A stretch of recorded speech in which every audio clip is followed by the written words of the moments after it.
श्री शिवाय नमस्तुभ्यम। हर हर महादेव। दोस्तों 17 सितंबर 2024 दिन मंगलवार से 2 अक्टूबर तक पितृपक्ष में भूल कर भी मत खाना यह 5 चीजें, वरना आपके पितृ हो जाएंगे नाराज, घर में आ जाएगी कंगाली, परिवार के सभी सदस्यों को लग जाएगा पितृदोष। दोस्तों जब हमारे पितृ हमसे प्रसन्न होते हैं तो उनका आशीर्वाद हमें जीवन में सुख, शांति और समृद्धि प्रदान करता है, और जब हमारे पितृ हमसे प्रसन्न नहीं होते हैं तो हमें पितृदोष का सामना करना पड़ता है, जो हमारे जीवन में रुकावटें, परेशानियां और कठिनाइयां लेकर आता है।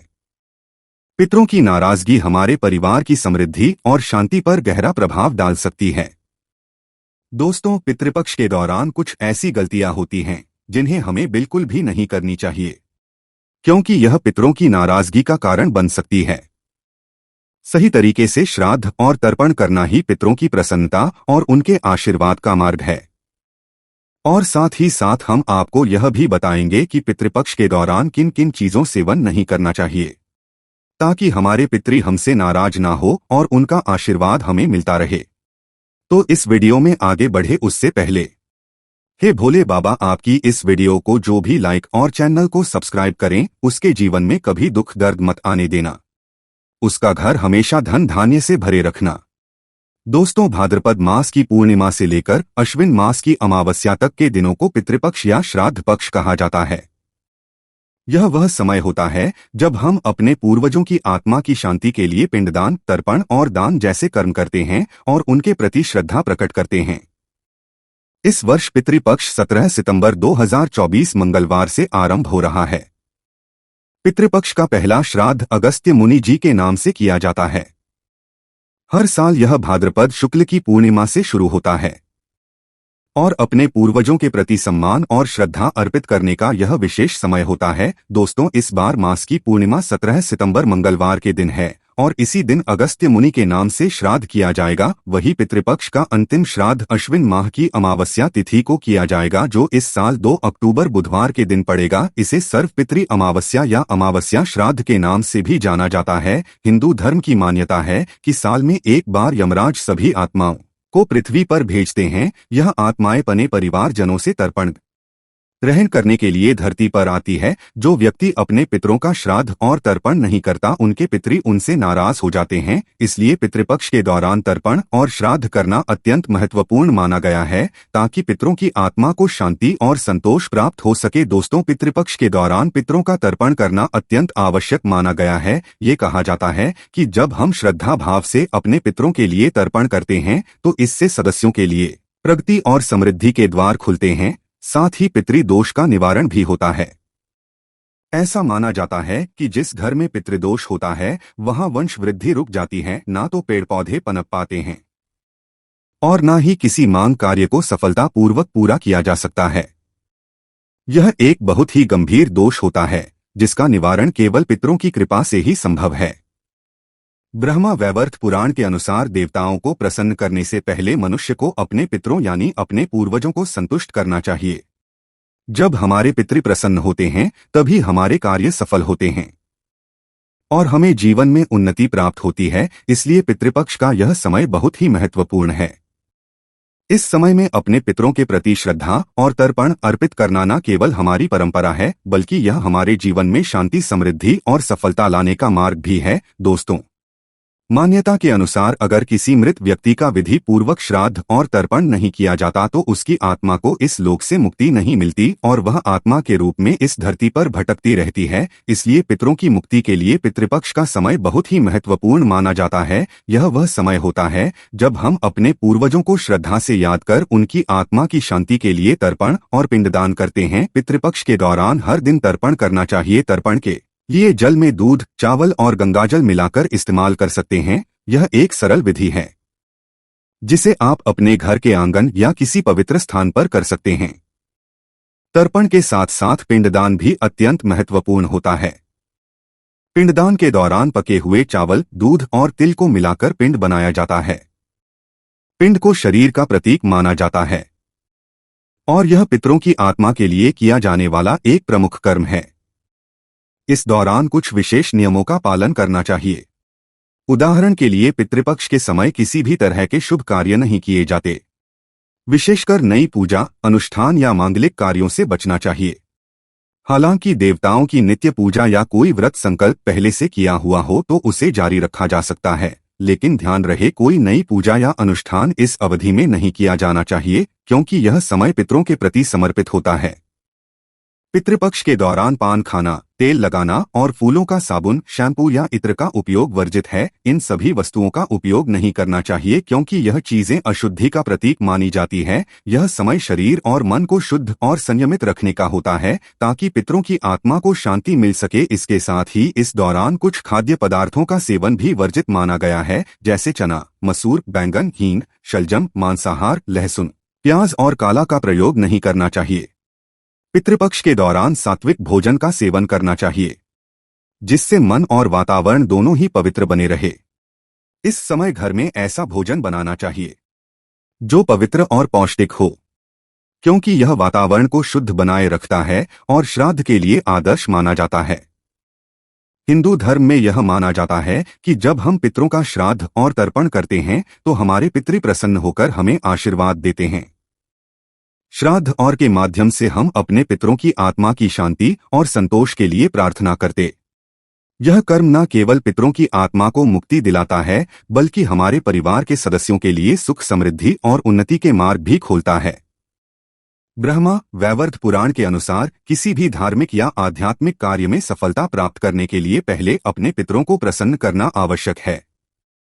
जब पितृ संतुष्ट होते हैं तब हमारे कार्य सफल होते हैं। इसीलिए पितृपक्ष का महत्व बहुत अधिक है। यह समय हमारे पूर्वजों के प्रति कृतज्ञता प्रकट करने और उनकी आत्मा को शांति देने का सर्वोत्तम अवसर होता है। इसलिए पितृपक्ष के दौरान अपने पितरों का श्राद्ध और तर्पण करना ना भूलें। यह न केवल हमारे पितरों को संतुष्ट करता है, बल्कि हमारे जीवन में भी सकारात्मकता और समृद्धि लाता है। इस समय का पालन पूरी श्रद्धा और के साथ करें ताकि आपके जीवन में पितरों का आशीर्वाद सदैव बना रहे। दोस्तों, पितृपक्ष के इन 15 दिनों में कुछ महत्वपूर्ण नियमों का पालन करना आवश्यक है। सबसे पहले, इस दौरान किसी भी प्रकार के नशीले पदार्थों का सेवन नहीं करना चाहिए। साथ ही जो व्यक्ति श्राद्ध कर रहा है उसे इन 15 दिनों तक ब्रह्मचर्य का पालन करना चाहिए। इसके अलावा इस समय में किसी भी प्रकार के नए वस्त्र, आभूषण, कीमती सामान खरीदने से बचना चाहिए, क्योंकि यह समय पितरों के प्रति समर्पण और शांति का होता है। जब श्राद्ध की तिथि का चयन हो जाए तो श्राद्ध कर्म को विधि पूर्वक करने के लिए किसी विद्वान पुरोहित को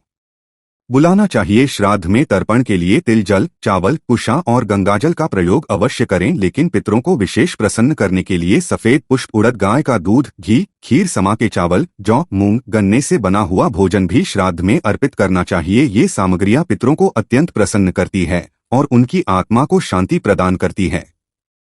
तुलसी, आम और पीपल के पेड़ों पर पितृपक्ष के दौरान जल अर्पित करना भी एक महत्वपूर्ण कर्म है। ऐसा करने से पितरों का आशीर्वाद प्राप्त होता है और परिवार में सुख शांति बनी रहती है। जब आप अपने पितरों का श्राद्ध कर रहे हो तो शौरी नारायण को जल अर्पित करें और गायत्री मंत्र तथा पितृ स्रोत का पाठ दक्षिणमुखी होकर करें। यह प्राचीन पितरों की आत्मा को शांति देती है और श्राद्ध को सफल बनाती है। पितृपक्ष का यह समय हमारे पितरों के प्रति सम्मान और कृतज्ञता व्यक्त करने का अवसर होता है। इन 15 दिनों में किए गए तर्पण, पिंडदान और श्राद्ध कर्म से पितृ संतुष्ट होते हैं और उनका आशीर्वाद हमें जीवन में उन्नति और सुख समृद्धि का मार्ग प्रदान करता है। इसलिए पितृपक्ष के इन दिनों में नियमों का पालन करें और अपने पितरों का श्राद्ध पूरी श्रद्धा और समर्पण के साथ करें कि प्रसन्नता और आशीर्वाद से आपके जीवन में हमेशा शांति, समृद्धि और सफलता बनी रहेगी। दोस्तों, पितृपक्ष हिंदू धर्म में अत्यधिक महत्वपूर्ण समय होता है, क्योंकि यह वह समय है जब हम अपने पितरों यानी पूर्वजों को श्रद्धांजलि अर्पित करते हैं और उनकी आत्मा की शांति के लिए तर्पण और पिंडदान करते हैं। पितृपक्ष के दौरान कुछ विशेष नियमों का पालन करना अत्यंत आवश्यक होता है ताकि श्राद्ध का पूरा लाभ प्राप्त हो सके। सबसे पहले, पितृपक्ष के इन 15 दिनों में किसी भी प्रकार के नशीले पदार्थों का सेवन वर्जित माना गया है। साथ ही जो व्यक्ति श्राद्ध कर रहा हो उसे इस अवधि में ब्रह्मचर्य का पालन करना चाहिए। इस दौरान नए वस्त्र, आभूषण या कोई कीमती सामान खरीदने से भी बचना चाहिए, क्योंकि यह समय पितरों के प्रति समर्पण और साधना होता है। पितृपक्ष के दौरान कौवे, गाय और कुत्ते को भोजन देना अत्यंत आवश्यक माना गया है, क्योंकि इनके बिना श्राद्ध अधूरा माना जाता है। हिंदू धर्म में यह मान्यता है कि कौवा पितरों का प्रतीक होता है और उसे भोजन अर्पित करने से पितरों की आत्मा तृप्त होती है।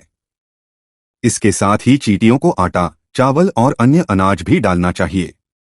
ऐसा करने से हमारे पितरों का आशीर्वाद मिलता है और हमारे जीवन में सुख आती है। श्राद्ध के दौरान घर में सात्विक भोजन बनाना चाहिए और तौर पर उस भोजन का ध्यान रखना चाहिए जो आपके पितरों को प्रिय था। इस समय लहसुन और प्याज का उपयोग नहीं करना चाहिए क्योंकि इसे अशुद्ध माना जाता है। मान्यता है कि जब हम पितरों का स्मरण करते हैं और उनके लिए भोजन बनाते हैं तो वे घर आते हैं और भोजन ग्रहण कर तृप्त होते हैं। तर्पण और पिंडदान के बाद पुरोहित और ब्राह्मणों को भोजन कराना अत्यंत आवश्यक है।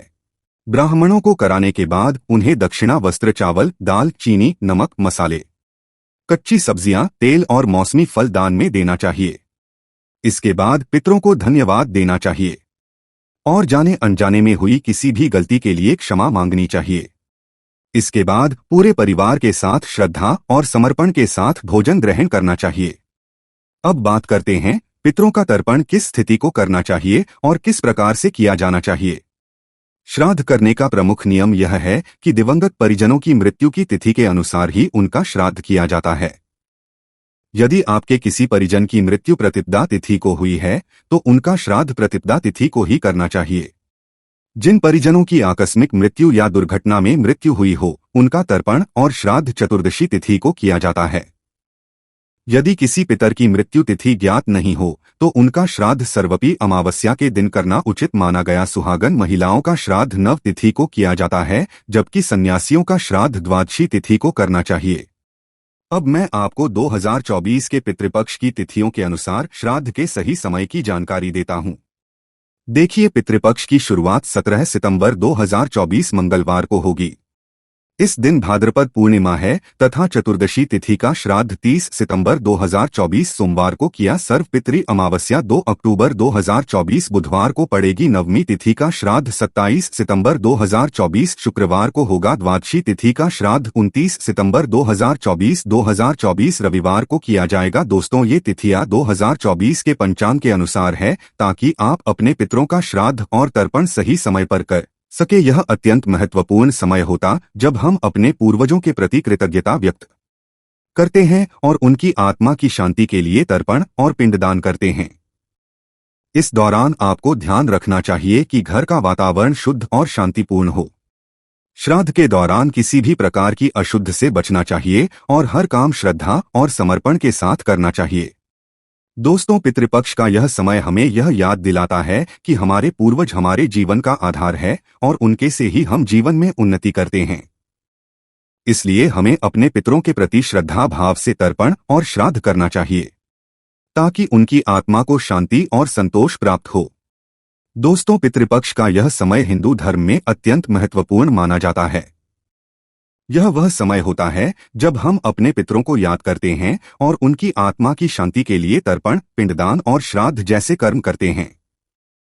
इस समय को और सात्विक भोजन के माध्यम से पितरों को प्रसन्न करने के लिए समर्पित किया जाता है। आइए जानते हैं कि पितृपक्ष के दौरान कौन कौन सी चीजें खानी चाहिए और किन चीजों से बचना चाहिए ताकि हमारे पितृ प्रसन्न हो और उनका आशीर्वाद हमें प्राप्त हो सके। सात्विक भोजन का महत्व पितृपक्ष में विशेष होता है। सात्विक भोजन का मतलब होता है ऐसा खाना जो शुद्ध और ताज़ा हो और हमारे मन और शरीर को शांति प्रदान करे। सात्विक भोजन पितरों की आत्मा को शांति और संतोष प्रदान करता है और उन्हें करता है। इस प्रकार के भोजन में चावल, गेहूं की रोटी, बिना मसाले की सब्जियां, हरी सब्जियां और ताजे फल शामिल होते हैं। यह सभी चीजें हमारे पितरों को प्रसन्न करती हैं और हमारे शरीर को भी शुद्ध और स्वस्थ बनाए रखती हैं।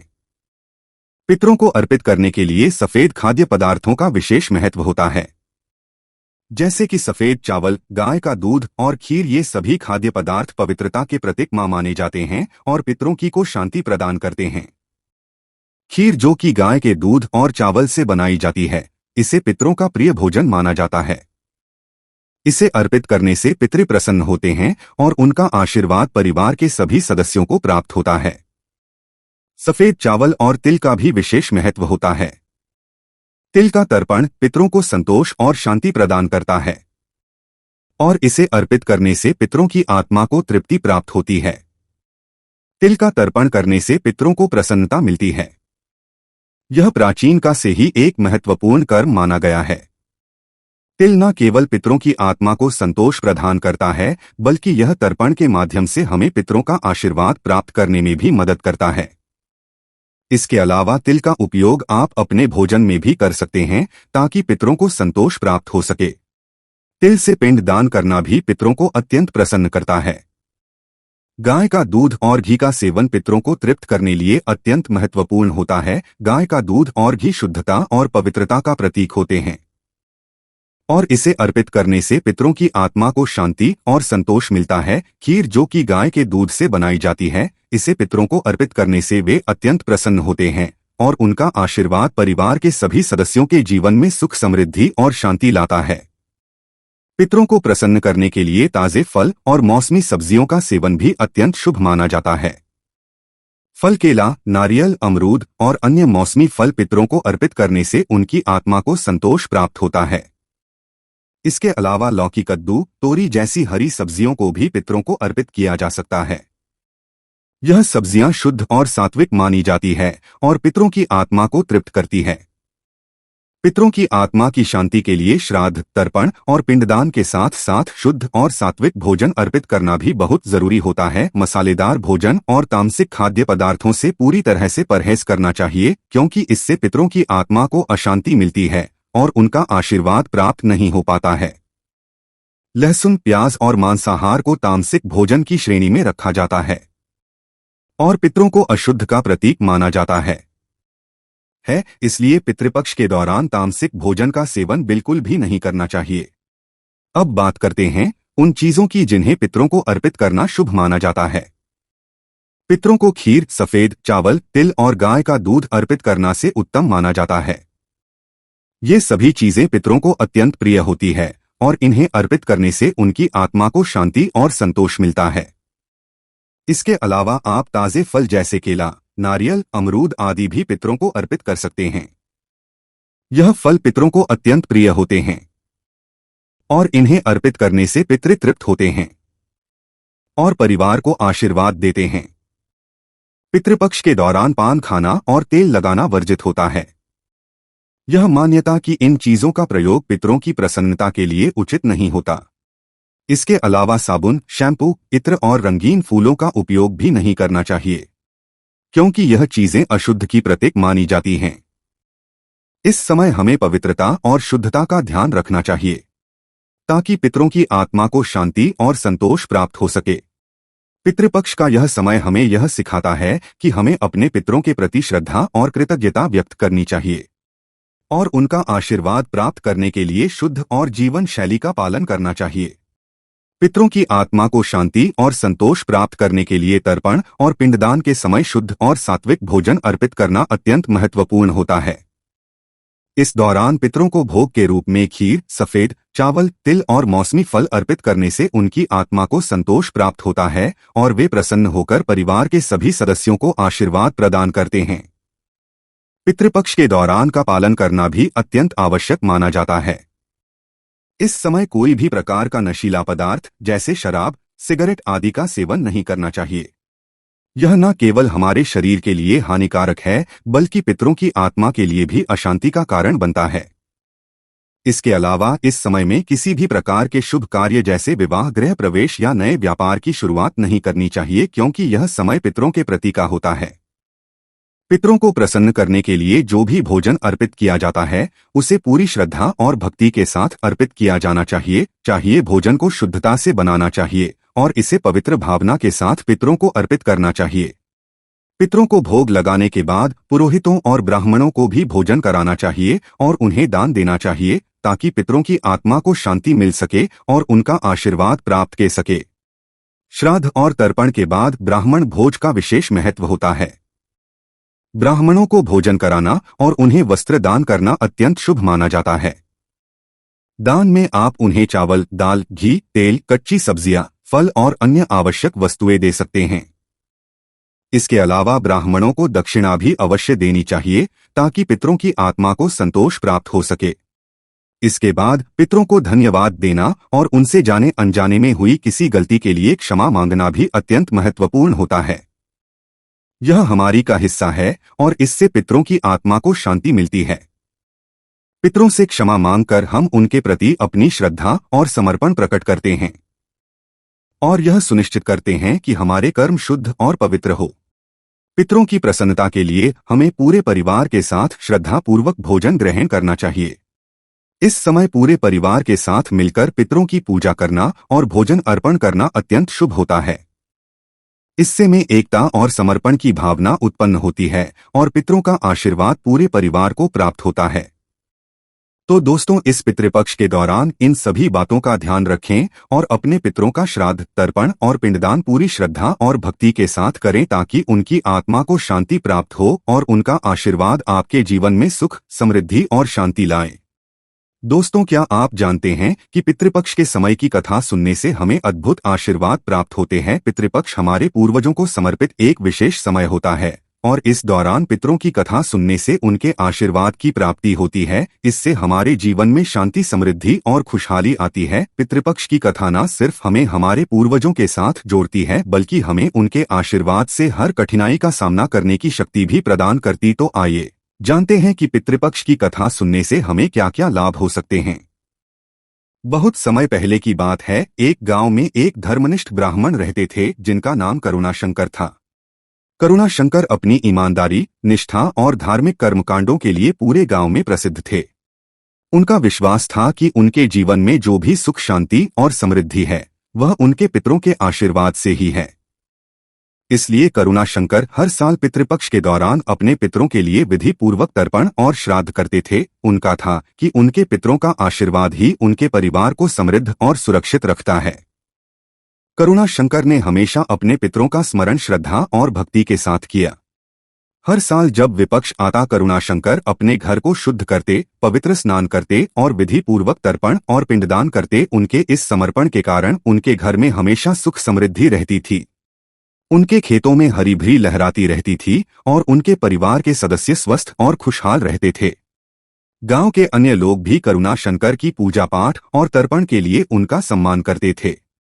लेकिन जैसे जैसे समय बीतता गया, करुणाशंकर के जीवन में धीरे धीरे कुछ अजीब सी घटनाएं होने लगी। उनके खेतों में फसलें सूखने लगी, परिवार के सदस्य बीमार रहने लगे और उनके घर की समृद्धि घटने लगी। ये सब अचानक हुआ और करुणा को समझ में नहीं आया कि ये सब क्यों हो रहा है। वह नियम से अपने पितरों का तर्पण करते थे और हर साल श्राद्ध विधि से सभी धार्मिक अनुष्ठान भी करते थे। फिर भी उनके जीवन में इन विपत्तियों का आना उनके लिए एक पहेली बन गया था। करुणाशंकर ने इस समस्या का समाधान पाने के लिए गांव के कुछ विद्वान ब्राह्मणों से परामर्श लिया। उन्होंने करुणाशंकर से कहा कि शायद तर्पण और श्राद्ध के दौरान कोई नियमों की अनदेखी हो गई हो या किसी प्रकार की त्रुटि रह गई हो जिससे पितरी नाराज हो गए हो। यह सुनकर करुणाशंकर चिंतित हो गए। उन्होंने अपनी पूजा विधियों को ध्यान से देखा लेकिन उन्हें कोई त्रुटि नजर नहीं आई। उन्होंने हमेशा पूरे विधि विधान से पितरों का तर्पण और श्राद्ध किया था, लेकिन उनकी चिंताएं बढ़ती ही गई। अब उनके जीवन में परेशानियों का द्वार और भी बढ़ गया। उनके खेतों में अब बिल्कुल भी फसल नहीं होती थी। परिवार के सदस्य बीमारियों से ग्रस्त हो गए थे और घर की आर्थिक स्थिति भी खराब होने लगी थी। करुणाशंकर के यह समय बहुत ही कठिनाई भरा हो गया था। उन्होंने कई बार अलग अलग उपाय किए, मंत्र उच्चारण और विशेष पूजा अनुष्ठान भी कराए, लेकिन कोई भी उपाय काम नहीं आया। एक रात करुणाशंकर को एक अद्भुत स्वप्न आया। उस स्वप्न में उन्होंने अपने पितरों को देखा। उनके पिता नाराज थे और उनसे कह रहे, हे पुत्र करुणाशंकर, तुमने अपने तर्पण और श्राद्ध में वह श्रद्धा और निष्ठा खो दी है जो पहले हुआ करती थी। तुम केवल कर्मकांड कर रहे हो, लेकिन तुम्हारा मन और ध्यान अब इसमें पूरी तरह से नहीं लगा हुआ है। इसी कारण से हम तृप्त नहीं हो पा रहे हैं और यही कारण है कि तुम्हारे जीवन में यह विपत्तियां आ रही हैं। करुणाशंकर ने स्वप्न में अपने पितरों की बात सुनी और वह बहुत ही व्यथित हो गए। उन्हें पितरों से कहा, हे मेरे पितरों, मुझे क्षमा करें। यदि मुझसे कोई भूल हो गई है तो कृपया मुझे माफ करें और मुझे बताइए कि मैं कैसे आपकी आत्मा को शांति प्रदान कर सकता हूँ। पितरों ने शंकर को उत्तर दिया, हम तुम्हें क्षमा करते हैं, लेकिन इस बार पितृपक्ष के दौरान तुम्हें पूरे विधि विधान से और पूरी श्रद्धा के साथ तर्पण और श्राद्ध करना होगा। ध्यान रखना कि जब तुम तर्पण और पिंड दान करोगे तब तुम्हारा मन पूरी तरह से शांत और स्थिर हो। जब हम तृप्त होंगे तभी तुम्हारे जीवन में सुख और समृद्धि लौटेगी। करुणाशंकर ने स्वप्न से जागने के बाद अपने पितरों की बातों को गहराई से समझा और उन्होंने निश्चय किया कि इस बार पितृपक्ष के दौरान वह पूरी श्रद्धा और समर्पण के तर्पण करेंगे। पितृपक्ष का समय नजदीक आया और करुणाशंकर ने पूरे विधि विधान के साथ तर्पण की तैयारी की। उन्होंने घर को शुद्ध किया, पवित्र स्नान किया और विधि पूर्वक तर्पण किया। उन्होंने तर्पण के समय गाय का दूध, सफेद चावल, तिल और खीर का भोग अर्पित किया। उन्होंने अपने पितरों के लिए पिंडदान किया और ब्राह्मणों को भोजन कराया। ब्राह्मणों को भोजन कराने के बाद उन्होंने उन्हें वस्त्र, अन्न और फल दान में दिए। उन्होंने अपने से प्रार्थना की है, मेरे पितरों, मैंने अपनी पूरी श्रद्धा और समर्पण के साथ आपका तर्पण और श्राद्ध किया है। कृपया मेरे परिवार पर अपनी कृपा बनाए रखें और हमें सुख समृद्धि का आशीर्वाद दें। तर्पण और श्राद्ध करने के कुछ ही दिनों बाद करुणाशंकर के जीवन में एक अद्भुत बदलाव आया। उनके खेतों में फिर से हरी भरी फसलें उगने लगी। उनके परिवार के सदस्य बीमारियों से उभरने लगे और घर में खुशहाली लौट आई। करुणाशंकर ने ये समझ लिया कि पितरों का आशीर्वाद ही उनके जीवन में सुख, समृद्धि और शांति का कारण है। इस कथा का महत्वपूर्ण संदेश यह है कि पितरों का आशीर्वाद हमारे जीवन में शांति, सुख और समृद्धि लाता है। जब हम अपने पितरों को पूरी श्रद्धा और समर्पण के साथ याद करते हैं और उनका तर्पण करते हैं तो उनकी आत्मा को शांति मिलती है और वे प्रसन्न होकर हमें आशीर्वाद प्रदान करते हैं। पितरों का आशीर्वाद हमारे जीवन को हर की विपत्तियों से बचाता है और हमें सुखमय जीवन प्रदान करता है। इसलिए हमें हर साल पितृपक्ष के दौरान अपने पितरों का श्राद्ध और तर्पण पूरी निष्ठा और श्रद्धा के साथ करना चाहिए ताकि हमारे जीवन में भी करुणाशंकर की तरह सुख, शांति और समृद्धि बनी रहे। तर्पण और श्राद्ध करने के लिए यह आवश्यक है कि हम पूरे विधि विधान के साथ इस अनुष्ठान को करें। तर्पण के दौरान गाय का दूध, सफेद चावल, तिल और खीर का भोग अर्पित करना चाहिए। तर्पण और श्राद्ध के समय हमें अपने मन को पूरी तरह से शुद्ध और शांत रखना चाहिए ताकि पितरों की आत्मा को शांति मिल सके और वे हमें आशीर्वाद दे सके। इसके साथ ही ब्राह्मणों को भोजन कराना और उन्हें दक्षिणा और वस्त्र दान में देना भी अत्यंत महत्वपूर्ण होता है, क्योंकि इससे पितरों की आत्मा को संतोष मिलता है। इस कथा से हमें यह सीखने को मिलता है कि पितृपक्ष के तर्पण और श्राद्ध केवल एक धार्मिक कर्मकांड नहीं है, बल्कि यह हमारे जीवन को पितरों के आशीर्वाद से समृद्ध और सुखमय बनाने का एक महत्वपूर्ण साधन है। जब हम अपने पितरों को याद करते हैं और उनका तर्पण करते हैं तो वे प्रसन्न होते हैं और उनके आशीर्वाद से हमारे जीवन में सुख, शांति और समृद्धि आती है। तो दोस्तों, इस वीडियो में बस इतना ही। जय श्री राम।